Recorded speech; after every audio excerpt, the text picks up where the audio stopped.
All right, man, I'm going to talk about a fight that's coming up soon. That should have already happened. Jermell Charlo versus Tony Harrison for the WBC 154-pound title, a fight that is going to happen in December. And Jermell Charlo was saying that if it goes the distance, Tony Harrison is walking out of there seriously injured. I like that mentality. I like that approach. I like that mentality. I'm not so sure about the approach, but let's talk about that in this video.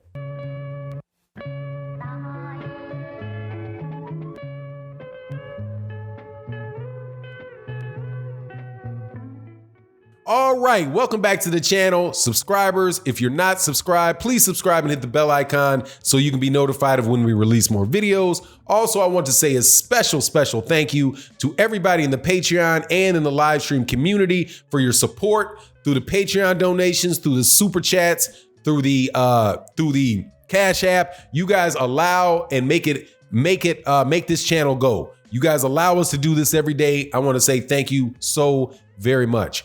Now, make sure you show up to OG Boxing Talk Sunday, 8 a.m. with myself, Blood Boxing, KQKC Boxing, Trap House Boxing, and Curtis Anderson. Let's get into Jermell Charlo of the Charlo brothers, the former WBC 154-pound champion that lost his belt to Tony Harrison in one of the, fortunately, many unification fights we've had in boxing this year. Jermell Charlo, they were supposed to have this rematch already. Tony Harrison had an ankle injury or something in training. It had to be postponed. Jermell Charlo fought Cota, had a devastating knockout. Excuse me for my phone going off. Devastating knockout of Cota. So he is sharp. He didn't wait up. He held the fight on the same day. I do believe that the Tony Harrison fight was supposed to happen, but now he's back in the ring, getting another shot at regaining his championship belt that he lost from Tony Harrison. Now, what he said was that he's looking to go in there and not let this thing go to the judges, because if it goes to the judges, and if it goes to the judges, Tony Harrison is going to come out of there very, very injured, because he doesn't believe Tony Harrison's on his level, and he's going to prove that in the fight. Look, man, I got it. And I just wonder if that's the right decision. If it works, absolutely. Don't put it in the hands of the judges. Any situation where you can knock a guy out and you can end that fight and the judges don't have any say so, that is, hey man, that's the purpose of boxing. You want to knock the guy out. That's the goal. Knock him out. You win the fight on yourself. You can look at the judges and their scorecard and say, whatever, what you think don't matter. What I did matters. That's a beautiful thing about boxing. You can win that. You can win it and take all doubt out of everything by doing a Deontay Wilder on him and laying him out. The problem is if you try to do that solely and the guy is moving around and scoring points on you and making you miss while you're doing it, you might be giving up rounds and hurting yourself on the scorecards when you're advancing that. That's why they say, if the knockout comes, it comes. But what I'm going to do is I'm going to box. I'm going to set things up. I'm going to do what I need to do to win the fight. Hey, and if I got to win it I'm going to dominate him so much that the judges are not going to have anything. They can't do anything other than give me the fight, unless it's obviously, a blatant robbery or whatever. But that's the saying. If the knockout comes, it comes. I'm not going to go looking for it, but if it comes, it comes. So there's some balancing act between, don't let it go to the scorecards and coast into an easy victory and outboxing the guy and letting the knockout come. The thing that makes me worried for Jermell Charlo is that it seemed to me, and obviously I'm much more novice than Jermell Charlo is. If I exchange Jermell and Jermell Charlo when I'm talking, please excuse me. Jermell, the thing that Jermell Charlo appeared to do in the last fight was it looked like he was going for the knockout the whole time. And as a result of just going after Tony Harrison and going after Tony Harrison and going after Tony Harrison, Tony Harrison who was a very good fighter in his own right. And I do believe he's a Michigan fighter. So, hey, man, he's got good defense, as is known for people coming out of the great state of Michigan and their excellent boxing program, historic, actually probably better than anybody else's on the planet's boxing program. They know how not to get hit. And Tony Harrison knows how not to get hit. So he managed to avoid a lot of those shots, score a little, score some points when Jermell Charlo was coming in. And as a result, some of the judges, as a unit gave the fight to Tony Harrison. I didn't agree with that decision, but hey, man, like I said, I don't get a vote. So it is what it is. And you don't get a vote either. The only people who get a vote are the judges. And that's what they said. So that's what it was. The risk Jermell Charlo runs in looking for the knockout and making sure it doesn't go to the judges is that he's doubling down on a bad strategy.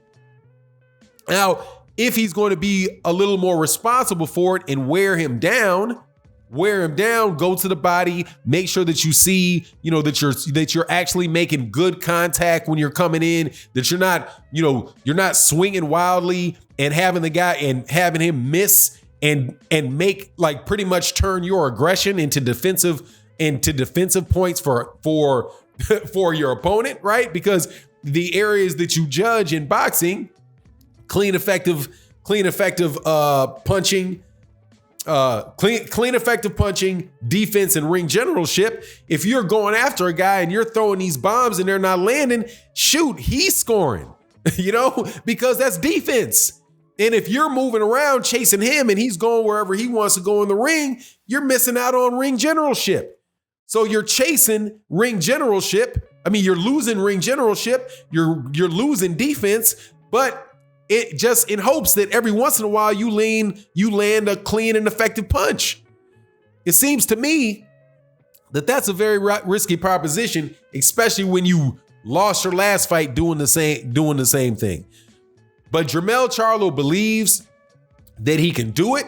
Jermell Charlo did look I just looked briefly before I did this video at the Cotto fight with Jermell Charlo. And I'm telling you, man, I loved how he got in the inside when he had the high guard with his elbows kind of slightly out and he dipped inside and he hit that cat with the body shot and then winds up knocking him out with a straight right. And that was actually on a southpaw, which was, it's kind of a difficult matchup, man.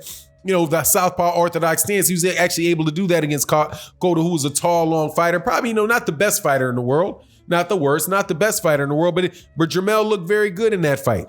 The advantage I think Jermell Charlo has in this fight, though, and a big one, because I have Jermell Charlo winning this fight on a decision. I don't see a knockout. I see a decision. I think I gained a lot of respect for Tony Harrison, in this fight. In the fight with Jermell Charlo, I think Jermell Charlo might have underestimated him because of what happened between Tony Harrison and Hurd. I underestimated Tony Harrison because of what happened with Jarrett Hurd. But, I've got more respect for the skills of Tony Harrison now. I don't think Tony Harrison's going to sit in there and bang with him at all. I think he's going to try to use the same game plan. So I got this fight going. I got the fight going as a decision win for Jermell Charlo. I don't see the knockout coming, but I just think that the big advantage for Jermell Charlo is going to be, number one, familiarity. He knows what he's in against with Tony Harrison. Second, activity, because he didn't take any time. Jermell Charlo didn't take time off when Tony Harrison took time off. And then there's this intangible thing, which we refer to on the channel on occasion as the Buster Douglas syndrome, where when somebody wins a championship, their performance in the next fight can often lag because now they've made a lot of money. They made Tony Harrison, I'm sure, for this fight is going to get a career high payday. Maybe not like to the length of like a Buster Douglas type of payday, but he was living the life of a champion. So when a guy, upsets the champion, and I think it's fair to say that was an upset, and goes into the fight, and then prepares for the rematch, you don't know what to expect out of the guy. Because you might have had Jermell Charlo underestimating him, Tony Harris be very, very hungry. Now you switch the circumstances where Jermell Charlo is now very hungry and Tony Harrison might take Jermell Charlo more lightly because of the fact that he beat him before. So that dynamic comes into play, and I just see Jermell Charlo overcoming that because of the activity, because of the mindset and all above. But now what happens after that? Let me tell you, man, after this fight happens, I don't think that there's going to be a trilogy because it was a championship, because Jermell Charlo lost the belt. He was the champion. And then, Tony Harrison, is the champion, but this is a rematch clause type of thing, I believe. So Jermell Charlo, if he's able to win, is going to go off. But that leads into one of the best fights that can happen in boxing, in my opinion. And that is J-Rock, Jermell Charlo.